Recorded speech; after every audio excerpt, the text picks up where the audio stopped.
Good morning students. आज हम पढ़ेंगे objective of financial management. Basically financial management के दो ऑब्जेक्टिव होते हैं, प्रॉफिट मैक्सिमाइजेशन और वेल्थ मैक्सिमाइजेशन। जो प्रॉफिट मैक्सिमाइजेशन होता है वो छोटे पीरियड के लिए होता है, शॉर्ट टर्म ऑब्जेक्टिव अपन मान सकते हैं, और जो वेल्थ मैक्सिमाइजेशन होता है वो लॉन्ग टर्म बेसिस के लिए होता है। वैसे तो आज के सिनेरियो में हर कंपनी को ट्राई करना चाहिए कि वो अपनी वेल्थ मैक्सिमाइज़ करे। वेल्थ मैक्सिमाइज़ मतलब शेयर होल्डर्स की जो अर्निंग्स है, जो शेयर होल्डर वैल्यू है, वो इंक्रीज़ करे। प्रॉफिट मैक्सिमाइजेशन की बात अगर हम करें तो profit is a powerful source and invisible hand behind motivation. लोग प्रॉफिट मैक्सिमाइजेशन इसलिए करना चाहते हैं क्योंकि उनको ये लगता है कि प्रॉफिट एक पावरफुल सोर्स है उनके आगे बढ़ने का। Profit works at heart of competitive strength. Competition के सिनेरियो में प्रॉफिट एक अच्छा रोल प्ले करता है। Yardstick of judging performance. किसी भी कंपनी की अगर अपन को परफॉर्मेंस जज करनी है तो उसकी प्रॉफिट को देखा जाएगा। तो एक तरीके से प्रॉफिट जो है वो यार्ड स्टिक है of judging performance. Basis of resource allocation. जो प्रॉफिट है वो रिसोर्स अलोकेशन का बेसिस है। Central to all decisions. हम कुछ भी डिसीजंस लेते हैं तो हम प्रॉफिट को ध्यान में रख कर लेते हैं वो decisions. Generally, profit maximization is also regarded as test of economic efficiency, economic and social welfare. हम जो कई बार सोशल वेलफेयर करते हैं CSR, तो उसमें हमको 2% ऑफ प्रॉफिट निकालना ज़रूरी होता है। तो वो सोशल वेलफेयर के लिए भी एक तरीके से हमको प्रॉफिट बहुत ज़रूरी है। और हमारे पास जब बैड टाइम्स चलते हैं, अच्छा समय नहीं चलता, तो उस समय हमारा जो प्रॉफिट कमाया हुआ है, जो रिटेन्ड अर्निंग हमने रख रखी है बचाकर, वो हमारा एज अ बफर काम करता है। बफर मतलब बुरे समय में हमें एक तरीके से ठीक रहता है। और आगे अगर कंपनी को ग्रोथ करनी है तो उसके लिए उसको री इन्वेस्टमेंट करना पड़ेगा उसकी रिटेन्ड अर्निंग को। तो प्रॉफिट एसेंशियल है उसकी ग्रोथ के लिए भी। तो हमने ये पॉइंट्स देखे कि प्रॉफिट मैक्सिमाइजेशन क्यों ज़रूरी है ऑर्गेनाइजेशन के लिए। अब हम ये देखेंगे कि प्रॉफिट केवल अगर वो प्रॉफिट मैक्सिमाइजेशन करता है तो उसके क्या डीमेरिट है। प्रॉफिट मैक्सिमाइजेशन, वो वेल्थ मैक्सिमाइजेशन इग्नोर कर कर केवल प्रॉफिट मैक्सिमाइजेशन पे ध्यान दे तो उसके क्या क्या डीमेरिट है। 100% कॉम्पिटिशन और market perfect is not possible. कई बार क्या होता है ना, अगर 100% कंपटीशन हो, अगर 100% कंपटीशन हो तो अगर प्रॉफिट हमको परफेक्ट कंपटीशन में हो रहा है तो प्रॉफिट कमाना सही है। लेकिन अगर प्रॉफिट हम मोनोपोली मार्केट में बात करें तो एक्सप्लॉयटेशन होगा कस्टमर्स का। तो और जनरली क्या होता है, 100% कंपटीशन पॉसिबल नहीं होता, मतलब मार्केट परफेक्ट हर बार नहीं होता है। सेकेंड पॉइंट हम देखेंगे कि हम प्रॉफिट की बात करते हैं, पर जो प्रॉफिट टर्म है सबके लिए अलग अलग है। प्रॉफिट का कोई सिंगल मीनिंग नहीं है। कोई इकोनॉमिक प्रॉफिट की बात करता है तो कोई अकाउंटिंग प्रॉफिट की बात करता है, कोई शॉर्ट टर्म के लिए बात करता है तो कोई लॉन्ग टर्म के लिए बात करता है। तो एक वेग और एम्बिगियस कंसेप्ट है। इट्स मतलब एक तरीके से हमने ऊपर बोला था एक यार्ड स्टिक है, तो एक प्रॉपर डेफिनेशन नहीं है प्रॉफिट की। सबके लिए अलग अलग मतलब होते हैं प्रॉफिट के। कोई इकोनॉमिक प्रॉफिट के लिए बात करता है, कोई अकाउंटिंग प्रॉफिट के लिए। Long term projects out of selection. Profit अगर कोई कमाने की सोचता है तो वो सोचता है कि उसको इंस्टेंट रिटर्न मिले। Preference those who have instant earning, उन प्रोजेक्ट्स पे ध्यान देता है, उन प्रोजेक्ट्स पे इग्नोर कर देता है जो कि लॉन्ग टर्म अर्निंग उन्हें देंगे, तो उन प्रोजेक्ट्स को सिलेक्ट ही नहीं करता है।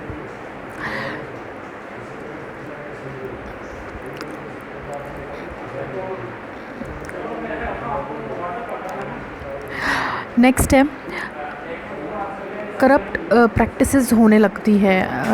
लाइक अगर प्रॉफिट पे ध्यान देते हैं तो लोग स्कैम करने लगते हैं। सत्यम, जैसे कि सत्यम स्कैम्स जो होता है, bribing government officers, 2G scams जैसे हुआ था। प्रॉफिट के चक्कर में कई बार लोग क्या करते हैं, ह्यूमन वैल्यूज़ को इग्नोर कर देते हैं। ह्यूमन वैल्यूज़ को वो इग्नोर कर देते हैं। लाइक हम एक एग्ज़ाम्पल के थ्रू समझते हैं। हम किसी हॉस्पिटल में जाते हैं और उस हॉस्पिटल में वो बिना मतलब के टेस्ट लिख देते हैं, ये भी करवाओ, वो भी करवाओ, ये भी कराओ, क्यों? केवल अपना पैसा बनाने के लिए। तो बेचारे जिसके पास नहीं होता उसको भी करना पड़ता है। तो वो हैम्पर क्या करता है, ह्यूमन वैल्यूज़। उनको केवल ध्यान होता है कि हमें प्रॉफिट कमाना है, उनको ये ध्यान नहीं कि सामने वाला पैसा कैसे देगा। Promotion to undesirable financial products and scheme. कई बार प्रॉफिट कमाने के लिए कंपनीज़ क्या कर लेती है, पॉन्जी स्कीम्स ले आती है, फेक स्कीम्स ले आती है, जिसके अंदर हम इन्वेस्ट करते हैं और फ्रॉड हो जाता है। तो ये था हमारे प्रॉफिट मैक्सिमाइजेशन के मेरिट और डीमेरिट। अगर हम वेल्थ मैक्सिमाइजेशन की बात करें तो wealth is maximised if share price और share holder wealth of investment in shares of company is increased. तो वेल्थ कब मैक्सिमाइज होती है, जब किसी कंपनी की शेयर प्राइस क्या हो, इंक्रीज़ होनी चाहिए। वेल्थ मैक्सिमाइजेशन जो है वो शेयर होल्डर के इंटरेस्ट पे काम करता है। हम कोई एडवांटेजेस देखेंगे वेल्थ मैक्सिमाइजेशन के। Considered long term survival and growth of firm. अगर हम वेल्थ मैक्सिमाइजेशन के बारे में बात कर रहे हैं तो वो लॉन्ग टर्म सर्वाइवल और फर्म की ग्रोथ के बारे में बात करता है। Consistent with objective of owners economic welfare. Next है, इट में assure regular and consistent dividend payments. Considers quality of surplus generation, that is risk management besides quantity of profit, hence working wealth maximization incorporate profit goals automatically। Wealth maximisation जो है वो capital को appreciate करने पे concentrate करता है। Stress on all future and it stress on all future cash flows rather than accounting profit. So it is also known as value maximum or net present value maximization. Today's value maximization is accepted as a more appropriate and operational creation in crucial financial management decisions. जो wealth maximisation है वो more precise है, exact है, workable concept है।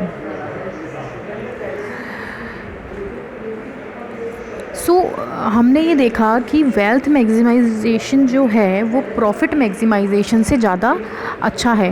तो hence due to technical and operational superiority wealth maximisation is accepted objective of financial management, but in a short firm life with low degree of risk and uncertainty, wealth maximization and profit maximization has no difference.